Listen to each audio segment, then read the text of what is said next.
ఉప ముఖ్యమంత్రి ప్రజలందరూ టీవీల దగ్గర చూస్తున్నారు. పవన్ కళ్యాణ్ గారు.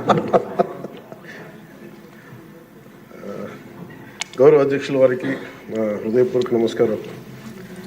నాకు మాట్లాడే అవకాశం ఇచ్చినందుకు గౌరవ ముఖ్యమంత్రి గారికి మీకు హృదయపూర్వక నమస్కారం. నేను గవర్నర్ గారి ప్రసంగానికి మనస్ఫూర్తిగా పార్టీ తరపు నుంచి, నా తరపు నుంచి మనస్ఫూర్తిగా దానికి మద్దతు తెలుపుతూ ధన్యవాదాలు తెలియజేసుకున్నాను అధ్యక్షుడు. ఇక్కడున్న ఎక్కువ మంది చాలా సీనియర్ నాయకులు, మోస్ట్ ఆఫ్ దెమ్. నాకు ఇలాంటి సెషన్స్ ఎలా ఉంటాయో నాకు తెలియదు. ఫస్ట్ టైం నేను అంటే గొడవ ఎలా ఉంటుంది అసెంబ్లీలో నాకు తెలియదు. నాకు చాలా ఆశ్చర్యం కలిగింది ఏంటంటే నేను ఇట్లాంటి గొడవలు టీవీల్లో గతంలో తెలంగాణ నరసింహన్ గారు గవర్నర్గా ఉన్నప్పుడు, ఉమ్మడి రాష్ట్రం అప్పుడు గొడవలు చూశాను, టీవీలో చూసామని. అట్లీస్ట్ దానికి ఒక కారణం ఉండిందో, ఇంకో 100 విభేదించే పరిస్థితులు ఉన్నాయి. ఇక్కడ విభేదించడానికి ఏముందో నాకు తెలియలేదు. నేను అనుకుంటా ఉన్నాను, అసలు ఇలా ప్రవర్తించవచ్చా అని. ఇలా చేయొచ్చా అని. అంటే ఇది leaders should lead by example కదా.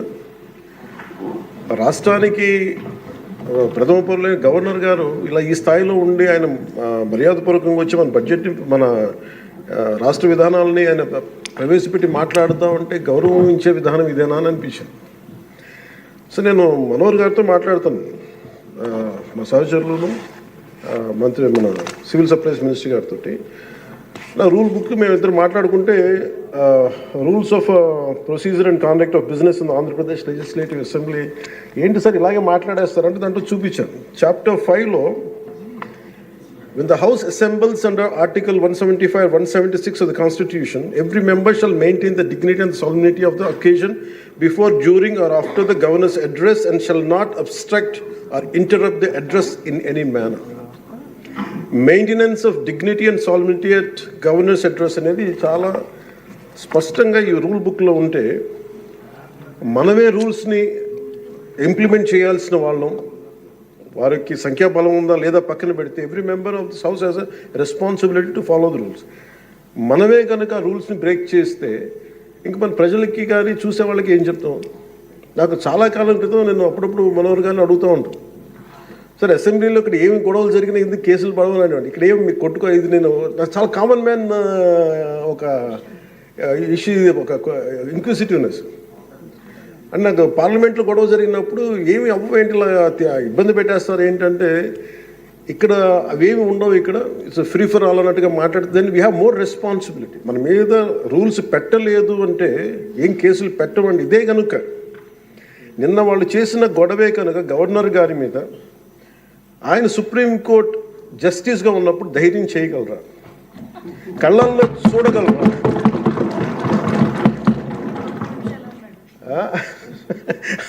నాకు అది అనిపించింది. అంటే గౌరవించాల్సింది పోయి ఈ విధానం ఏంటనిపించింది. నిన్న టీవీ వాళ్ళని అడిగారు, మీరు వీళ్ళ వైసీపీ నాయకులు ఇలా మాట్లాడారు కదా, మీ ఇదేంటి అని. YCP synonym for ruckus. అంటే గొడవకు కానీ బూతులకు కానీ వాళ్ళు పర్యాయ పదం అయిపోయారు. అంటే నిన్న చూసిన గొడవ జరిగిన తర్వాత నాకు నిజంగా అనిపించింది, గౌరవ ముఖ్యమంత్రి గారు అన్ని సంవత్సరాలు వాళ్ళు ఎలాగా వాళ్ళని తట్టుకొని నిలబడ్డారో ఆయనకి హ్యాట్స్ ఆఫ్ తెలియజేస్తారు. అది ఎంత గట్స్ ఉండాలి, ఎంత దమ్ము ఉండాలి, ఎంత ధైర్యం ఉండాలి. అలాగే నాకు నిన్న గొడవలు జరుగుతుంటే నాకు అనిపించింది, నాకు ఇవే గుర్తొచ్చినాయి అధ్యక్ష. వాళ్ళు ఎప్పుడైతే పేపర్లు విసిరేసి అక్కడ దాకా వచ్చారో నాకు గుర్తొచ్చింది వివేకానంద రెడ్డి గారి హత్య గుర్తొచ్చింది. అంటే వాళ్ళ విధ్వంస విధానం చూశారు. అలాగే ప్రజావేదికని కూల్చిన విధానాన్ని గుర్తొచ్చింది అధ్యక్ష. 200 పైచిలకు ఆలయాలని విధ్వంసం గుర్తొచ్చింది అధ్యక్ష. డాక్టర్ సుధాకర్ గారు చనిపోయిన విధానం గుర్తొచ్చింది అధ్యక్ష. జంగారెడ్డి కల్తీ సారాలో చనిపోయిన చావులు గుర్తొచ్చినాయి అధ్యక్ష. సుప్రీంకోర్టు జడ్జిలతో లెటర్ రాసిన విధానం గుర్తొచ్చింది అధ్యక్ష. వాళ్ళు చేసిన గొడవకి మన హైకోర్టు, ఆంధ్రప్రదేశ్ హైకోర్టు జడ్జెస్ని సోషల్ మీడియాలో బూతులు తిట్టిన విధానం గుర్తొచ్చింది అధ్యక్ష. సోషల్ మీడియా అబ్యూస్ గుర్తొచ్చింది అధ్యక్ష. పత్రికాధిపతులపై దాడులు గుర్తొచ్చినాయి అధ్యక్ష. రివర్స్ టెండరింగ్ గుర్తొచ్చింది అధ్యక్ష. పాలసీ టెర్రరిజం గుర్తొచ్చింది అధ్యక్ష. స్వయాన మీ మీద జరిగిన టార్చరు, దాడులు, ఇబ్బంది పెట్టిన విధానం గుర్తొచ్చింది అధ్యక్ష. మడ అడవుల విధ్వంసం గుర్తొచ్చింది అధ్యక్ష. చంద్రబాబు గారిని 53 రోజులు జైల్లో పెట్టి ఇబ్బంది పెట్టిన విధానం గుర్తొచ్చింది అధ్యక్ష. అమరావతి రైతుల్ని దారుణంగా రక్తాలు చెలా కొట్టి కేసులు పెట్టింది గుర్తొచ్చింది అధ్యక్ష. తిరుపతి కల్తీ లడ్డులు గుర్తొచ్చినాయి అధ్యక్ష. అబ్యూస్ ఆన్ విమెన్ గుర్తొచ్చింది అధ్యక్ష. మన కళ్ళ ముందు వీళ్ళు విధ్వంసం తెలియజేస్తూ ఉన్నారు. వీళ్ళు ఈ స్థాయిలో ఇక్కడ ప్రవర్తిస్తే దానికి సంబంధించి బయట ఇట్లాంటి గొడవలు జరుగుతాయి అధ్యక్ష. ఇది మారాలి అని చెప్పి మనం మాట్లాడితే ప్రజలు మనకి ఈ రోజున ఇంత అత్యధిక బలంతో మనల్ని ఇక్కడ నుంచోబెట్టారు అధ్యక్ష, ఇక్కడ కూర్చోబెట్టారు మనందరినీ. దీనికి గౌరవ ముఖ్యమంత్రి గారు ప్రదేశాలు చెప్తూ ఉంటారు. అలాగే ఇది మినిమం గవర్నమెంట్, ఇది మన నరేంద్ర మోదీ గారు చెప్తారు, గౌరవ ప్రధానమంత్రి, minimum government and maximum governance అని. దాంట్లో భాగంగానే చాలా గ్రేట్ అడ్మినిస్ట్రేటివ్ రిఫార్మ్స్ పట్టుకొచ్చారు. ఈ రోజున వాట్సాప్ గవర్నెన్స్ కూడా ముందుకు తీసుకెళ్ళడానికి ఆయన అనుభవం. అంటే మేము ఈ ప్రభుత్వం చేస్తున్నది అధ్యక్ష, ఎక్కడా కూడా ప్రభుత్వం ప్రజలకి సామరస్యపూర్వకంగా ఉండాలి, ఎక్కువ సానుకూలంగా ఉండాలి, ఎక్కువ బాధ్యతలు పెట్టాలి, ఎక్కువ బరువు పెట్టకూడదు అనే విధంగా గౌరవ ముఖ్యమంత్రి గారి ఆధ్వర్యంలో నడుస్తూ ఉంది ప్రభుత్వం. మేమందరం ఆయనకి సహాయ సహకారాలు అందిస్తూ ఉన్నాం అధ్యక్ష. Governor his excellency Abdul Nazeer గారికి రాష్ట్ర ప్రభుత్వ అధిపతిగా గవర్నర్ హోదాలో శాసనసభను ఉద్దేశించి రాష్ట్ర అభివృద్ధి భవిష్యత్ నమూనాను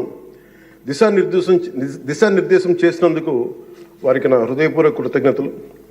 అలాంటి ఉన్నతమైన వ్యక్తి ఇస్తున్న సందేశాన్ని చూసి వైసీపీ వాళ్ళు బాయ్కాట్ చేయడం చాలా దురదృష్టకరం. ఇలాంటి ఆయన చూస్తూ ఉన్నాను అధ్యక్ష. ఇట్లాంటి ఇబ్బంది పెట్టే సమయంలో కూడా ఆయన ఆరోగ్యం కూడా సరిగ్గా లేదు, జ్వరం వచ్చిన సమయంలో కూడా ఆయన ఎంత ఇబ్బంది పెడుతుంటే ఆయన చాలా సక్సెస్ఫుల్గా ఆయనకి ఇచ్చినందుకు మనస్ఫూర్తిగా వారికి నా ధన్యవాదాలు, నా కృతజ్ఞతలు తెలియజేస్తాను.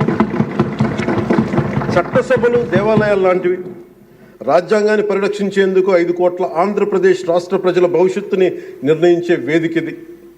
అలాంటి సభను హుందాగా నడిపించాలని కూటమి ప్రభుత్వం అధికారులకు వచ్చిన రోజు నుంచి తరచుగా చెప్తూ గౌరవ ముఖ్యమంత్రి గారు పదే మా అందరికీ దిశానిర్దేశం చేస్తూ ఉంటారు. గతంలో కూడా మొదటి రోజు కూడా వారికి ఎట్లా రావాలి పెడితే లేదు మనం ఇబ్బంది పెట్టొద్దు, వాళ్ళకి 11 సీట్లు వచ్చినా కానీ పాపం వారికి ఇవ్వాల్సింది గౌరవం వాళ్ళకి ఇద్దామని చెప్పి ఏ రోజు కూడా ఇబ్బంది పెట్టి గబుక్కుని ఒక మాట అంటుంటే గౌరవ సభ్యులు కొంతమంది ఇక్కడి నుంచి అలా చెయ్యొద్దు, అలా మాట్లాడకండి అని అందరినీ చాలా సున్నితంగా మందలించారు ఆయన. ఇట్లాంటి ఉన్నప్పుడు వాళ్ళు ప్రవర్తించే విధానం చాలా బాధ అనిపించింది.